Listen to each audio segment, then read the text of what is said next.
yo creo incluso que estaremos en mejores condiciones que en otras épocas. No sé cuántas veces hubo que bombardear Barcelona, y esta vez se resolverá todo sin necesidad de bombardear Barcelona.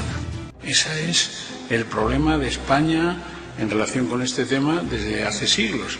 Desde que el conde-duque de Olivares encontró al tiempo con el levantamiento de los catalanes, que por cierto celebran, que yo creo que es un signo, siempre sus fiestas llamadas nacionales por derrotas, y los portugueses. Entonces se tomó una decisión que fue dejar a los portugueses y quedarnos con los catalanes. Yo siempre digo en broma, ¿y qué hubiera pasado si nos quedamos con los portugueses y dejamos que se vayan a los catalanes? Igual nos hubiera ido mejor, pero en fin, como eso ya es agua pasada, no se puede...